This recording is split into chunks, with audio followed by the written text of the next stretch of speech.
Hello， 各位好，我是 Revision Lab 修人手的阿修，歡迎來到我們的頻道。如果你是第一次看我們影片，記得先點擊下方訂閱按鈕，再打開旁邊小鈴鐺，這樣每次有新影片你都會第一時間收到通知。也幫我按個讚，讓 YouTube 知道你喜歡這種類型的內容，謝謝大家。我們現在正式開始。今天呢，我們要來深入聊聊 AI 這東西，我們每天都在用，但它很可能正在悄悄地改變我們的大腦，甚至是我們的未來。它就像一把雙面刃。這份內容是基於最新的大學研究，我們就來好好的拆解一下這個問題。我相信我們每個人都真的該好好問問自己。我們都很享受 AI 帶來的便利跟效率嘛，對不對？報告做得更快，資料找得更準。但是你有沒有靜下來想過，在這份便利的背後，我們的大腦可能正在付出一些我們看不見的代價？這就是我們今天要拆解的核心議題。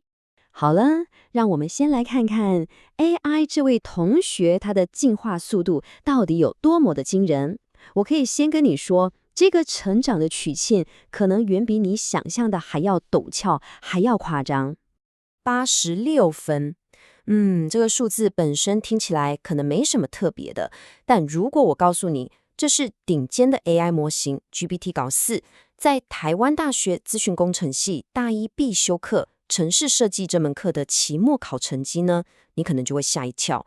這門課是出了名的硬，可以說是台大資工的基礎核心。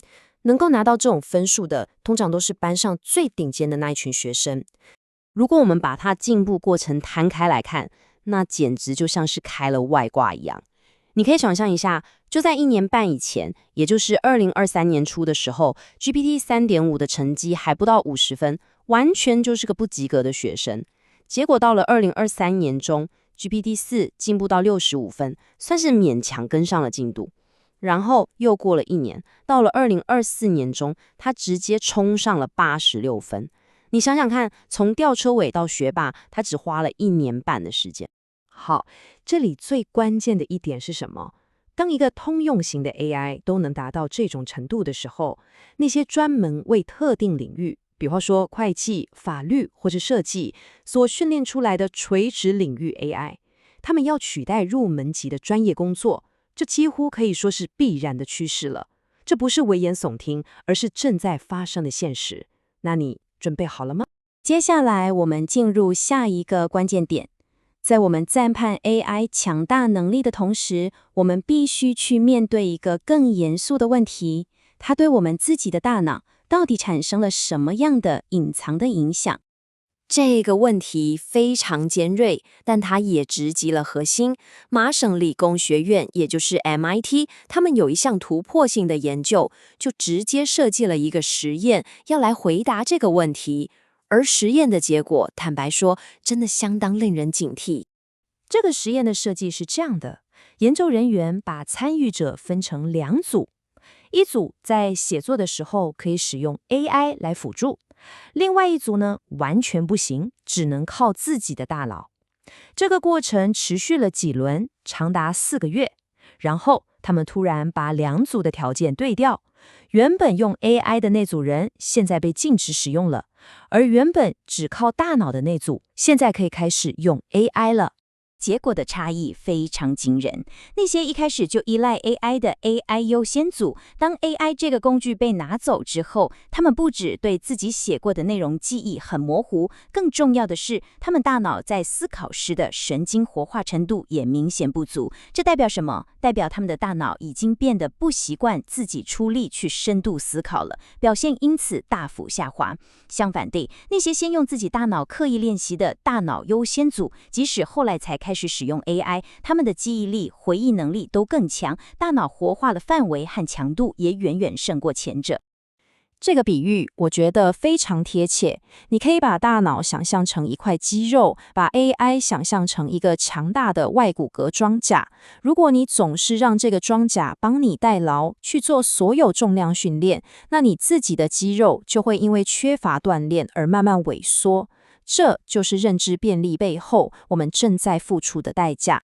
這就引發了另一個思考：這種對個人大腦的影響，如果我們把它放大到整個社會，特別是在職場上，會產生什麼樣的結構性問題？數據告訴我們，大約有21%的入門級工作正在因為 AI 自動化而快速消失。你可能會覺得這不就是低階工作的淘汰嗎？但問題的關鍵在於，這些工作在過去是社會新鮮人學習基礎技能、去犯錯、去成長、累積實戰經驗的練功場。現在，這個練功場正在被快速的拆除，這就產生了一個巨大的能力斷層。企業現在期待新人一進公司就能處理中階難度的任務，直接上戰場。但問題是，那些能夠培養出中間能力的初階工作和訓練機會，很多都被 AI 取代了。這就好像是你要求一個從來沒學過蹲馬步的人，直接打出一道漂亮的拳法，這形成了一個非常矛盾的困境。我覺得用遊戲來比喻，可以完美地捕捉到這個困境。現在的畢業生就像是跳過了新手村的教學關卡，直接被傳送到最終大魔王的房間前面，手上卻還拿着新手劍。這就是我們這一代未來必須要共同面對的挑戰。好了，講了這麼多問題，那到底該怎麼辦？如果你正在聽，接下來這部分非常值得你筆記下來。我們要來談的是具體而且可行的解決方案。核心的策略就是所謂的引導式 AI 使用。這個詞聽起來可能有點學術，但概念其實很簡單，就是先強迫自己用自己的大腦去完成最核心、最需要深度思考的80%的工作。比方說，你要寫一份報告，你得先自己去建立框架、梳理邏輯，找出核心論點，然後再讓 AI 介入，協助你完成剩下那20%的收尾工作，像是潤飾文句啦、擴充案例，或是檢查錯字。你一定要記住，這個使用的順序決定了你究竟是大腦的主人，還是 AI 的僕人。所以，一個理想的學習路徑可以分成2步。第一步，在學習任何新技能的核心基礎時，要刻意的不使用 AI。你要逼迫自己的大腦去思考、去掙扎、去犯錯，這才是真正把認知肌肉練起來的過程。等到第2步，當你對這個領域已經有扎實的理解之後，再把 AI 當作一個強大的槓桿，去放大、去加速你的產出。我們把剛剛講的重點快速整理成3條生存法則。第一，先學會開手排車，再開自駕車。你必須要先親自去駕駛，去感受那個引擎路感，精通基礎原理之後，你才能真正駕馭更先進的工具。第二，努力讓自己成為一個 T 型人才。所謂的 T 型，就是指你既要有像 T 的那一豎，代表你的深度專業，也要有那一橫，代表你跨領域的廣度。這會讓你更難被單一功能的 AI 所取代。第三，把 AI 當成你的健身教練或是對打夥伴。教練可以幫你修正姿勢、提升強度，但最終出拳發力的那個人必須是你自己。總結下今天的重點，真正的目標從來都不是抵禦 AI， 而是要成為那個懂得如何專業的去指揮 AI 的人。AI 是史上最強大的工具，沒錯，但工具本身是沒有意志的，是使用者賦予了它方向。所以你現在的每一個學習和工作的習慣，其實都在決定你未來究竟只是一個被動的 AI 使用者，還是能夠駕馭它、指揮它的主宰者。這個問題留給你好好的思考。今天的內容就到這邊，如果你覺得這一集有幫助，記得馬上點讚加訂閱加開啟小鈴鐺。我們正在衝訂閱，需要你的支持。我是阿修，我們下次見，拜拜。